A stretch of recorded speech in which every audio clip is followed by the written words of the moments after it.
Madame, Monsieur, bonjour. Bienvenue à cette nouvelle édition de la revue des grandes unes sur Equinox Télévision, édition comptant pour le vendredi 6 août 2021. Sans plus tarder, allons faire un tour du côté de la presse avec les unes qui nous sont proposées, notamment la une de la Nouvelle Expression qui titre « Accident de la route, 40 morts en 2 jours ». Les drames qui se sont déroulés les 4 et 5 août dernier, malgré les campagnes routières annoncées à grand renfort de publicité, nos routes continuent à être toujours aussi meurtrières. Comment comprendre aujourd'hui que l'on que l'on revoit encore une nouvelle hécatombe sur les routes du Cameroun? C'est la une du journal La Nouvelle Expression. Et puis le journal La Nouvelle Expression, on reste avec lui, qui titre sur la crise anglophone, le Cameroun accuse. Le Cameroun, notamment le ministère de la Défense, qui revient sur les accusations de bavure dans les régions du nord-ouest et du sud-ouest de l'armée camerounaise. Eh bien, le gouvernement camerounais contre-attaque et accuse Human Rights Watch de publier des informations qui visent à diaboliser l'armée camerounaise. Toujours dans le même registre de la crise anglophone, nord-ouest, dans la Nouvelle Expression, arrestation massive à l'ouest depuis les dernières exactions de l'armée. Des interpellations des populations se multiplient dans la région, dans la localité des Bamboutos, des arrestations massives à l'ouest. Et puis, toujours dans la Nouvelle Expression, en sport cette fois, Tokyo 2020, la chance du Cameroun. La dernière athlète, alors qu'on enterrait les espoirs de médaille du Cameroun déjà, la dernière athlète camerounaise encore en lice a été repêchée à la suite après sa défaite d'hier. Quelle chance réellement pour le Cameroun aujourd'hui? C'est à découvrir également dans la Nouvelle Expression. Allons du côté d'Émergence qui titre lui également sur les 40 morts. Émergence qui titre Axe Yaoundé-Bertois, l'hécatombe routier, un véritable hécatombe, 40 morts en l'espace de 48 heures. C'est un bilan lourd, plus que lourd, très lourd, que dessine ici le journal Émergence. Et puis Mutation aussi qui titre sur cet accident, sur cet hécatombe routier, et titre La saignée macabre relative à l'accident justement qui a eu lieu les 4 et 5 août dernier. Faisons un tour cette fois-ci du côté de l'œil du Sahel, le tri-hebdomadaire qui titre sur les révélations d'un ex-combattant de Boko Haram, Mustapha, 25 ans, qui s'est rendu, qui a déposé les armes, cet ex-combattant de Boko Haram, qui fait des révélations choc sur son implication dans les attentats qui ont été perpétrés dans cette partie du pays et le modus operandi de cette secte islamique. Ces révélations sont à la une du journal du tri-hebdomadaire L'œil du Sahel. Allons du côté, cette fois, du journal L'Économie. Le journal L'Économie qui titre en sa une sur une alerte. L'alerte sur la relance économique la relance économique post-Covid-19 qui pourrait bien accentuer le changement climatique. C'est à la faveur d'un rapport qui a été publié par l'Agence internationale pour l'énergie qui dit que la relance économique prônée par l'ensemble des États du monde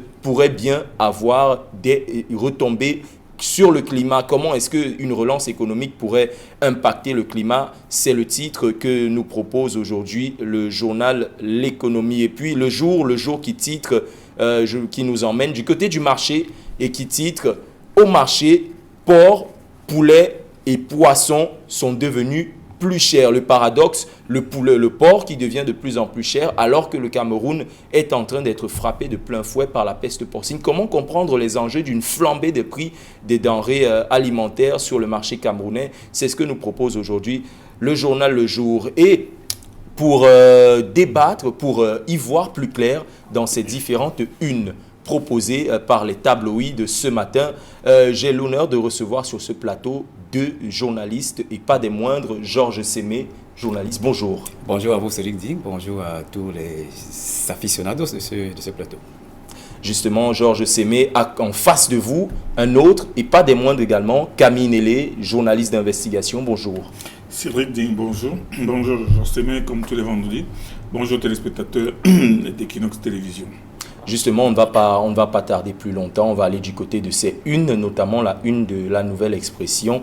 40 morts en 2 jours.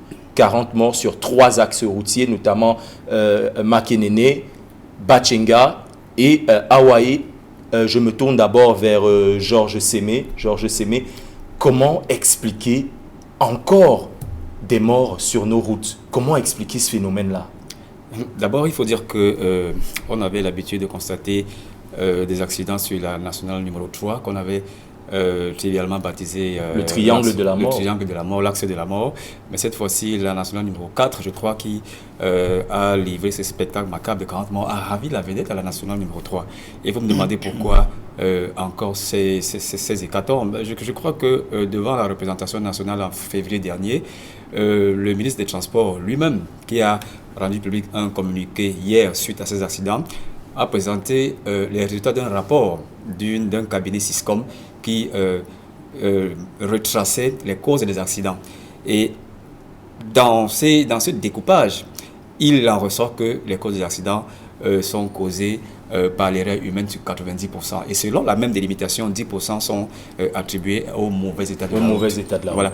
Donc je pense que lorsqu'on fait un parallèle entre ces statistiques et ce qui s'est déroulé hier avec le communiqué du ministre des Transports à l'appui, je pense qu'on peut couper la poire en deux en disant que il y a le fait de l'homme, mais il y a également le mauvais état de la route et la responsabilité même de l'État en ce qui concerne les missions de contrôle et de surveillance des usagers de la route. Parce qu'il faut bien le dire que en termes de surveillance et de contrôle des usagers de la route, l'État a sa part de responsabilité là-dessus. Donc, c'est ce conglomérat de causes qui font qu'aujourd'hui, malheureusement, le tableau affiche encore un nombre élevé de morts.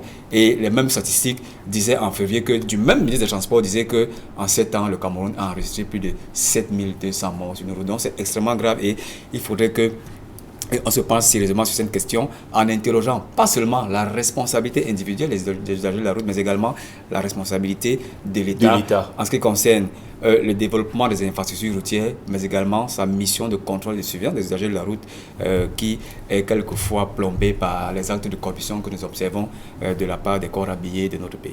Justement, je me tourne vers vous, Camille Nélé. Plus de 7000 accidents en 7 ans, plus de 1200 blessés en moyenne, alors qu'on a fait un grand renfort de publicité, la publicité de la prévention routière, 300 millions de francs CFA déboursés. Pourquoi jusqu'ici la mayonnaise ne prend pas? Pourquoi on compte encore de pareils hécatombes sur nos routes aujourd'hui? Vous savez, il y a une chanson qui dit « La route ne tue pas, c'est nous qui tuons ». Et dans le cas d'espèce, et pour ne s'en tenir qu'aux 3 derniers accidents, on verra que les causes sont humaines et mécaniques. Elles sont humaines et mécaniques parce que quand on parle de ce gremier qui roulait à vive allure face à une voiture de transport, un bus de transport qui vit aussi à vive allure, il s'en est suivi des manœuvres hasardeuses. Un grumier s'est détaché et a fait le reste.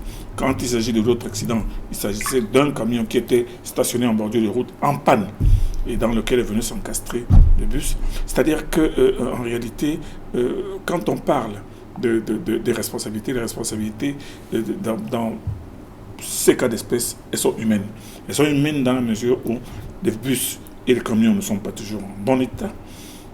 Ces bus et ces camions ne passent pas régulièrement dans les contrôles techniques, ce qui fait qu'en pleine vitesse, en plein mouvement, les directions peuvent lâcher, les freins peuvent lâcher. Les freins peuvent lâcher à tout moment.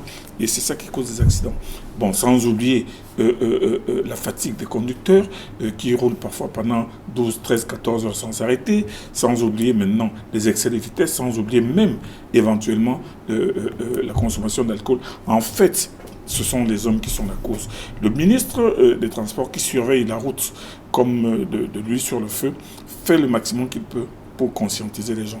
Mais quand je vous entends dire qu'il y a des exhortations qui ont été faites à grand renfort de publicité, moi je pense que c'est de la communication de masse pour sensibiliser ces chauffeurs, sensibiliser ces compagnies de transport interurbain pour leur faire comprendre que même les chauffeurs eux-mêmes peuvent mourir dans ces accidents. Vous n'avez pas encore fait attention, mais il faut voir comment ces chauffeurs roulent la nuit. Ils roulent à vive allure. Ils font des dépassements fantaisistes et même en troisième position. Ils font des dépassements à des tournants. Ils font des dépassements au niveau des collines. C'est hallucinant. Alors un accident, c'est une question d'une seconde et c'est terminé. C'est la vie de plusieurs dizaines de personnes. Moi, je pense que c'est plutôt la responsabilité individuelle qu'il faut interpeller. L'État, quand vous parlez de la responsabilité d'État, oui, les routes, oui, je veux bien. Mais même avec ces routes-là... Même avec les meilleures routes, on peut... Il y a toujours des accidents. Mais regardez un peu dans tous les pays du monde, il y a des accidents, même sur les plus grandes autoroutes. Mais ce qu'il faut relever, en fait, c'est... la désinvolture des chauffeurs, c'est le non-respect des mesures minimales de prudence, c'est le non-respect même de la vie des passagers qu'il transporte. Donc, le ministre fait ce qu'il peut pour essayer de ramener les uns et les autres à un peu plus de respect de leur propre vie et de la vie des autres. Mais malheureusement, il se passe des choses comme ça. Et quand l'accident se produit, c'est l'irréparable. On ne répare plus rien. Il faut regarder les photos qui sont publiées dans les réseaux sociaux de ces dizaines de corps qui sont déchiquetés, qui sont complètement défiguré. Mais le chauffeur, lui, quand il fait la vitesse, quand il fait son saut au volant de sa voiture, il ne se dit pas que lui-même, il peut mourir et il pense être invulnérable, alors qu'en réalité, la mort est tout à côté. Donc ce qui vient de se passer là, ces 2 derniers jours, est tout simplement déplorable. Mais moi, je ne suis pas de ceux qui sont là à toujours incriminer l'État en disant que l'État est responsable. L'État est beaucoup moins responsable que la personne qui est au volant de sa voiture. L'État est beaucoup moins responsable que la personne qui n'amène pas son véhicule au contrôle technique. L'État est moins responsable que ce monsieur qui fait des dépassements fantaisistes. C'est ça qu'il faut retenir. Et moi, je pense que c'est à cette action pédagogique que le ministre des Transports se consacre depuis plusieurs mois, depuis presque 2 ans, mais malheureusement, à certains moments, on enregistre des baisses de montée, mais là maintenant, c'est en train de revenir tout simplement parce que les gens pensent que les accidents, ça n'arrive qu'aux autres. Justement, le ministre fait de son mieux, mais est-ce qu'on ne devrait pas utiliser des mesures coercitives?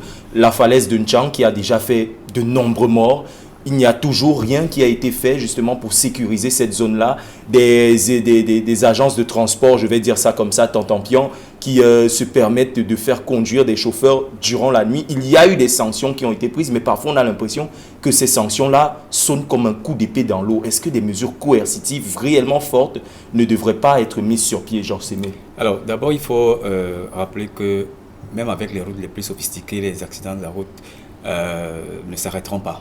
On a vu dans des nations plus développées que le Cameroun qui ont des autoroutes, des routes qui ont un tracé parfait avec tout le confort prudentiel, mais il y a toujours des hécatombes. À plus forte raison au Cameroun où les routes sont à un certain niveau, de qualité. Bon, sur ce point, nous sommes d'accord. Le second point, c'est que les mesures coercitives, il y en a eu. Il y en a eu de la part du ministre des Transports. En son temps, nous avons vu des sanctions qui ont été prises à l'endroit de certaines agences de voyage à l'issue des accidents qui ont causé des morts, comme ça a été le cas il y a quelques jours, des sanctions ont été prises. Et je pense que la responsabilité de l'État ici est double. D'abord, en matière de coercition, vous l'avez dit, il y en a qui ont écopé des sanctions à ce niveau, mais il y a surtout, là vous avez fait allusion à la phase de Tchang, ça nous renvoie à la qualité de nos routes. La qualité des routes. Voilà, au confort prudentiel de nos routes. Je pense que là également, l'État a sa part de responsabilité. Et dans le rapport du cabinet Siscom, il est clairement indiqué que les accidents de la route sont causés à 10% par l'état des infrastructures routières. Ce n'est pas négligeable, même si on peut attribuer le reste des 90% à des erreurs mécaniques et à l'erreur humaine. Mais je pense que les 10% valent leur pesant d'or. Et dans ces 10%, je crois que depuis 7 ans qu'on a enregistré 7000 morts, les 10% ont englouti des centaines et des centaines de morts. Donc ce n'est pas, la responsabilité de l'État n'est pas négligeable. Il faut donc allier la carotte et le bâton. Et la particularité de ces derniers accidents, c'est que ils ont intervenu lorsqu'il y a une intensification de la campagne de contrôle, surveillance, répression. Oui. avec la sensibilisation Oui. des usagers de la route sur le danger de respecter le code de la route et de respecter surtout les passagers et les biens que vous transportez. Malheureusement, malgré ces dispositions prudentielles, on a observé qu'il y a quand même eu accident de la route. Mais je crois qu'il faut sanctionner.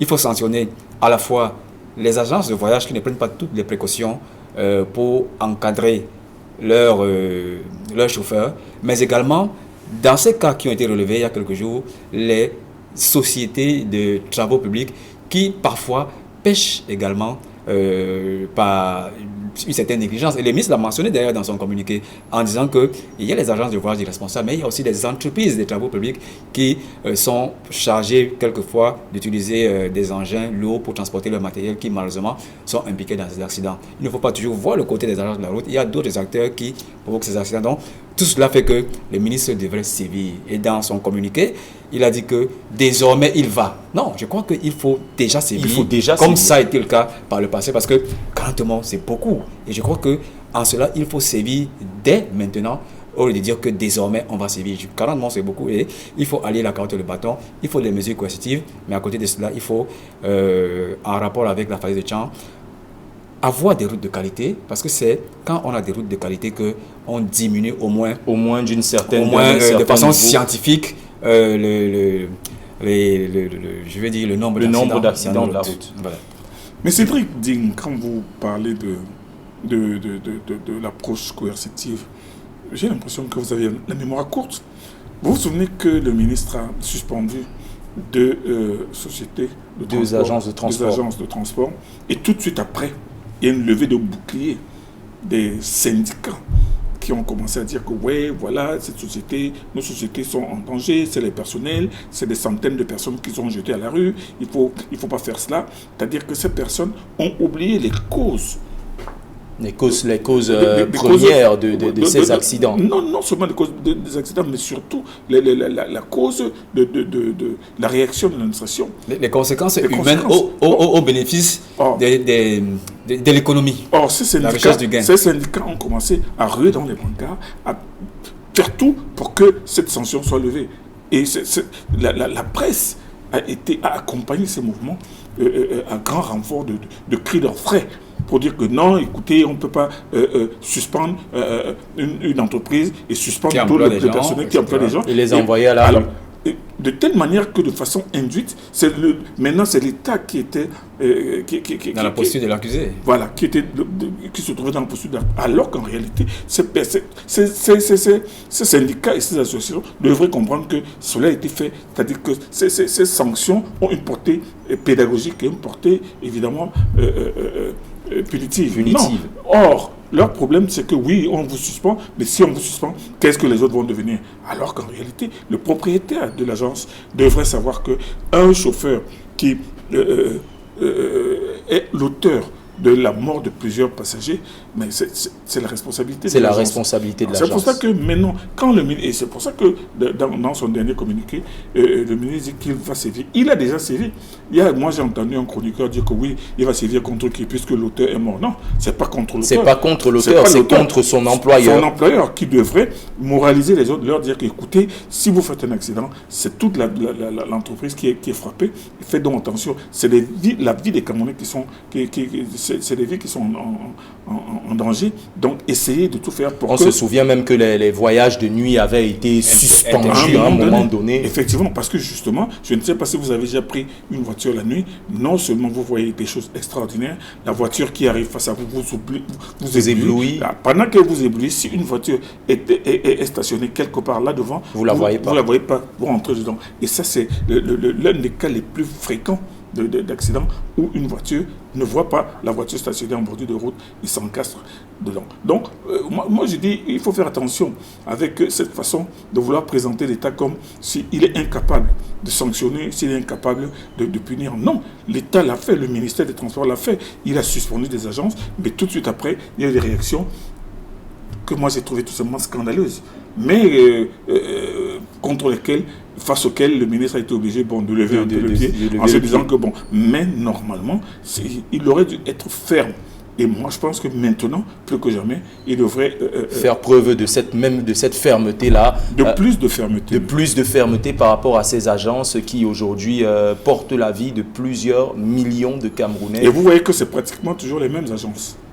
C'est pratiquement toujours les mêmes. On ne décide pas, mais c'est presque toujours les mêmes agences qui font des accidents la nuit et qui causent la mort de plusieurs centaines de personnes. Justement, on va quitter cette une de la Nouvelle Expression et aller du côté de la crise anglophone. La crise anglophone, le gouvernement accuse, après un rapport fourni par Human Rights Watch sur les débâcles de l'armée sur le théâtre de la crise anglophone. Le gouvernement réagit, notamment le ministère de la Défense, et accuse Human Rights Watch, l'ONG, de fournir des rapports qui diabolisent l'armée aujourd'hui. Est-ce qu'on peut être d'accord avec le gouvernement qu'il y a derrière ces analyses, derrière ces résultats, une forme de diabolisation de l'armée camerounaise, si j'en sais mais? Alors, je dirais d'abord que nous sommes là devant un énième chassé-croisé. Justement. Un échange acerbe entre le ministère de la Défense, qui représente quand même l'État du Cameroun, et cette organisation non gouvernementale Human Rights Watch, en rapport avec la crise anglophone et ses conséquences. Ce n'est pas le premier rapport, ce n'est pas la première passe d'armes. Mais je pense personnellement que nous savons qu'il n'y a pas de guerre propre. Il n'y a pas de guerre propre, quelles que soient les guerres, la nature de la guerre, quels que soient les moyens utilisés. Il y aura toujours des dégâts collatéraux. Il y aura toujours des dégâts collatéraux.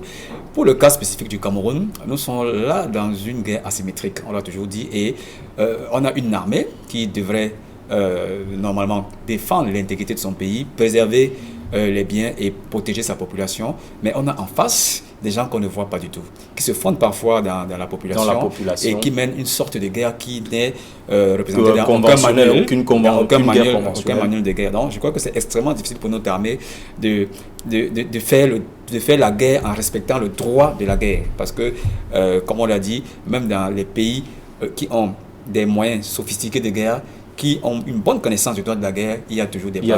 À plus forte raison au Cameroun. Donc, les remarques de Human Rights Watch sont pertinentes et je pense que le gouvernement devrait quand même se rappeler qu'il y a eu le massacre de Gabo. Il y a le massacre de Gabo où il y a eu une lancée d'alerte par une organisation non gouvernementale, premièrement niée par l'État, et secondement approuvé par l'État, et puis des sanctions ont été prises, toujours dans le cadre de ces guerres qui sont menées par le Cameroun. Donc, moi, je vais couper la poire en deux. C'est bien de défendre l'armée camerounaise qui fait légitimement son travail, mais elle est impliquée dans une guerre qui n'est pas totalement propre. Ça, il faut se le dire. Il y a toujours des dégâts collatéraux et j'ai pris appui sur le massacre de Gabo où l'armée a reconnu qu'il y a eu des bavures et ce n'est pas le seul cas. Donc, je pense que Human Rights Watch fait son travail et l'État fait également le sien.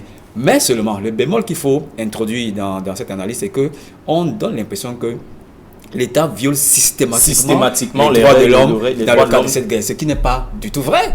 Et comme je l'ai dit, dans d'autres pays, il y a toujours des bavures dans le cadre de la guerre et l'armée camerounaise, non intentionnellement, s'est inscrite dans ce type de bavure qui n'est pas intentionnel, qui font partie des dégâts collatéraux d'une guerre normale, à plus forte raison d'une guerre asymétrique telle qu'elle est aujourd'hui engagée par le Cameroun. Donc, Human Rights Watch devrait également, lorsqu'elle fait de tels rapports, mettre au passif de ceux qui agressent le Cameroun. Là, je vais faire une extension avec Boko Haram, de ceux qui agressent le Cameroun, que ces gens-là utilisent également des moyens extrêmement peu orthodoxes pour commettre des exactions encore plus terribles que ce que l'armée fait de façon présumée. Je vais le dire de façon présumée. Donc, il faut couper la poire en deux. L'État a sa part de responsabilité, mais elle n'est pas intentionnelle. C'est dans le cadre normal d'une guerre asymétrique. Mais Human Rights Watch, si elle fait des observations aujourd'hui, ne devrait pas présenter l'armée comme un bourreau ou alors un violeur des droits de l'homme ou alors un bourreau de la société civile ou alors de ses propres concitoyens. Justement, Kaminele, à côté de ce titre-là, aujourd'hui, l'armée frappe le ministère de la Défense frappe du poing sur la table et dénonce une volonté de diabolisation de ses forces et parallèlement, des opérations d'envergure d'arrestation sont menées à l'ouest Cameroun. Comment est-ce que c'est une réponse à ces incursions des rebelles séparatistes dans cette partie du pays? Georges Sémé, j'ai toujours reconnu votre froideur dans l'analyse, mais là, laissez-moi vous dire que vous me surprenez. en disant que vous coupez la poire en deux. On devrait la couper en 3 quarts alors? Vous coupez la poire en deux par rapport à une armée camerounaise qui est agressée par des gens, d'abord, qui sont mus par l'intention de prendre une portion du Cameroun pour en faire leur État. Et l'État du Cameroun n'a pas le droit de défendre et les frontières, et les populations, et les personnes, et les biens. Elle en a tout à fait le droit. Et vous coupez la poire en deux. Elle en a tout à fait le droit. droit. Vous coupez quand face à une organisation comme Human Rights Watch, dont la mission, parce que c'est sa mission, est de diaboliser et de criminaliser l'État du Cameroun en disant que oui, les séparatistes ont tué 2 personnes, mais l'armée en a tué 15 et a violé. On accuse même l'armée de viol. Mais attendez, cette allégrosie qui est stationnée, on sait où, on dirait qu'elle n'a qu'une seule mission, diaboliser, peindre le Cameroun systématiquement en noir. Mais écoutez, vous ne voyez pas toutes ces vidéos faites par ces bandes armées ambazoniennes des images extrêmement choquantes qui décapitent des têtes et les montrent. Et vous pensez que rien qu'une seule vidéo de décapitation ne suffit pas pour dire que ces gens ont... Est-ce que ça signifie qu'on devrait s'inscrire dans le même registre que nos adversaires en face? Non, ce n'est pas un problème d'adversaire en face. Ce n'est pas... Le Cameroun n'est pas face à quelqu'un. Il n'y a pas 2 camps. Le Cameroun, c'est le Cameroun. On a face à nous des gens qui sont venus, qui sont en train de détruire le Cameroun, qui sont en train de tuer les Camerounais. Moi, je ne vois pas pourquoi vous estimez que le Cameroun ne doit pas se défendre, ou bien le Cameroun doit dire, bon, attention, il faut faire attention. Non. Human Rights Watch n'est pas son premier coup. En 1968, quand la France avait financé la rébellion au Biafra, un certain Odumegwu Ojukwu avait tenté de faire la sécession en créant l'État qu'il appelait l'État du Biafra. Il avait été financé par la France. La France avait donné à Ojukwu et de l'argent, et des hommes, et des munitions, et des armes, et même des hommes, des mercenaires. Human Rights Watch s'est acharné sur l'État du Nigeria, a raconté des choses terribles. Et Human Rights Watch a inventé le qualificatif de génocide. Donc l'État du Nigeria est en train de pratiquer le génocide sur le peuple du Biafra. Et c'est un message qui a porté pendant longtemps. Mais l'État du Nigeria a tenu bon. Il a réussi à réduire cette rébellion et les choses sont revenues à la normale. Ojukwu a dû fuir avec. Donc vous estimez que c'est la même mission qui continue aujourd'hui, une sorte de... Il est incroyable que Human Rights Watch ne comprenne pas que l'État du Cameroun est agressé. Les populations du Cameroun sont agressées. Les militaires sont égorgés tous les jours. Regardez ces 5 policiers, il y a une semaine, qui ont été surpris dans leur sommeil et qui ont été égorgés. Imaginez votre fils est dans la police et on vous le ramène égorgé un jour par des gens, égorgé par des gens à qui il n'a rien fait. Il était en service commandé, il était en poste, on dit on le tue, pourquoi il a fait quoi? Alors moi quand je vois, chaque fois que je vois les communiqués des ONG, les communiqués de Human Rights Watch qui sont répercutés même par certaines de nos ONG nationales ici, j'en ai la chair de poule. Je me dis que ces gens-là tiennent absolument à pousser le Cameroun à je ne sais trop quoi. Moi, il faut faire attention. Plusieurs fois sur ce plateau, moi je me suis insurgé contre les rapports absolument révoltant de Human Rights Watch. Mais c'est comme si les gens ne font pas attention. C'est-à-dire que Human Rights Watch, compte tenu de sa notoriété, est en train de vouloir faire croire au monde entier qu'au Cameroun, il y a un génocide. Au Cameroun, il y a des massacres de l'armée. Quand vous ne parlez que de l'affaire de Ngarbu, l'affaire Ngarbu, ça a été une bavure.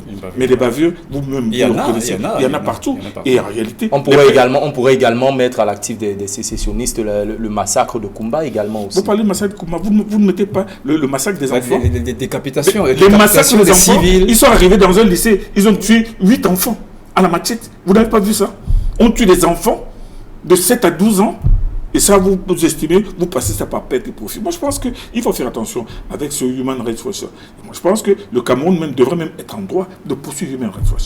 Parce que ce n'est pas normal. Et en réalité, Human Rights Watch joue un rôle, il attise la guerre. Il attise même une certaine antipathie contre le Cameroun. Pourtant, le Cameroun qui est agressé. Et le Cameroun qui n'est pas seulement agressé au nord et au sud-ouest, mais qui est agressé aussi à l'extrême nord. Parce que bientôt, Human Rights va aussi commencer à compter les baveux à l'extrême nord contre des gens qui viennent du Nigeria, qui viennent agresser au Cameroun, qui tuent les Camerounais tous les jours, qui tuent les militaires camerounais. Là maintenant, ils sont en train d'attaquer les postes de militaires et brûler, tuer les gens et repartir. Et vous allez dire demain après-demain que non, on a tué des combattants de Boko Haram. Moi, je pense qu'il faut faire attention. Et le peuple camerounais doit être très vigilant avec ces rapports de Human Rights Watch en réalité qui ne tentent qu'à diaboliser le Cameroun. Justement, on va faire un tour en sport maintenant. La nouvelle expression qui nous parle sport et titre sur Tokyo 2020. Alors que les espoirs de la Team Cameroun étaient déjà quasiment enterrés, une rescapée sort la tête de l'eau, une athlète qui a réussi à la faveur de la défaite de l'un des athlètes en compétition à rallier la finale. Aujourd'hui, c'est quoi nos chances concrètement de ramener peut-être une médaille au Cameroun, Georges Sémé? C'est quoi nos chances aujourd'hui? On avait totalement perdu tout espoir de ramener même le moindre métal de Tokyo, mais on s'est réveillé avec un sursaut ce matin en nous annonçant qu'il y a peut-être un espoir de médaille avec notre lutteuse qui a été repêchée et qui est qualifiée pour la finale des repêchages. Donc c'est une très bonne nouvelle, c'est une lueur d'espoir pour notre pays qui, si elle emporte, ne va pas revenir avec un zéro pointé. Mais ça remet en question l'accompagnement, et je l'ai dit ici, sur ce plateau vendredi passé, sur l'accompagnement de nos athlètes, sur la qualité de la préparation de nos athlètes, parce que une compétition comme celle-là mérite d'être préparée à un certain niveau. Et je ne suis pas sûr que nos athlètes camerounais ont bénéficié de cet apport qualitatif, de cet apport sportif qualitatif qui leur permet de se mettre au niveau des Jeux Olympiques. Permettez-moi la répétition. Non, je pense que le réel problème, c'est celui-là. Si on voit un peu le Kenya, qui bénéficie parfois d'un accompagnement de leur État assez élevé et qui revient parmi les nations africaines toujours avec le plus grand nombre de médailles. Donc, il faut mettre un accent sur la qualité de la préparation, mais également l'accompagnement psychosportif qui fait parfois également des poids avec les querelles intestines, etc. En tout état de cause, nous souhaitons à notre unique espoir qu'elle remporte cette médaille et qu'elle revienne avec ce titre. Et si elle revient avec ce titre, Camille Nélé, est-ce que ça fera éventuellement mentir le directeur technique de préparation aux Jeux Olympiques qui dépeignait déjà le tableau sombre de la préparation des athlètes à cette échéance sportive internationale? Est-ce que ça le fera mentir si elle revient avec cette médaille-là? Cédric dit les Jeux Olympiques se préparent 4 ans avant le terme. C'est-à-dire que normalement, nos athlètes auraient dû commencer à être prêts depuis la clôture de la dernière Olympiade. Malheureusement, ce n'est pas le cas. Mais le Cameroun a connu quand même de glorieux moments aux Jeux Olympiques. La première médaille obtenue par le Cameroun, c'était en 1962 avec Georges Bessala, avec Bessala en boxe. À ce moment-là, c'était un athlète protégé. On a vu Ndongo Ibanga, on a vu Françoise Bango, qui, elle, a une préparation à un niveau vraiment supérieur. On a vu l'équipe nationale du Cameroun avec le foot. Donc moi, je pense que le Cameroun, l'hymne national du Cameroun a souvent été entonné pendant les Olympiades. Mais seulement, moi, je pense qu'il importe qu'avec cette débâcle, aujourd'hui, qu'on se remette en question, dont la cause est connue, c'est-à-dire que la non-préparation, que les fédérations sportives respectives commencent à préparer les sportifs dès maintenant pour la prochaine Olympiade. Parce que et une préparation à un haut niveau. Les judokas doivent aller faire des stages au Japon, les pratiquants de basketball doivent aller aux États-Unis et tout cela. Moi, je pense que c'est uniquement avec une bonne préparation que l'équipe peut obtenir des résultats. Sinon, nous allons éternellement jouer des rôles de figurants alors que nous avons fait beaucoup mieux dans le passé. Justement, nous avons fait beaucoup mieux, nous pouvons faire beaucoup mieux. C'est avec cette dernière prise de parole que nous mettons un terme à cette autre édition de la revue des Grandes Unes et nous mettons la clé sur le paillasson en vous donnant rendez-vous lundi pour une autre édition des Grandes Unes. Merci Georges Sémé d'être venu. Tout le plaisir a été pour moi. Merci Camille Nélé. Merci, je vous remercie, mais moi je pense que vous avez trouvé ici une association, l'association Vendredi Soif, dont Georges Sémé est le président. Oui, justement, il est le président. Il va nous dire tout à l'heure ce que devient le concept Vendredi Soif. Entre-temps, nous vous donnons rendez-vous, comme j'avais dit lundi, restez en compagnie des programmes d'Equinox Télévision qui se poursuivent tout de suite après. C'est 10-12 Zénith avec Michel Gachou et toute son équipe.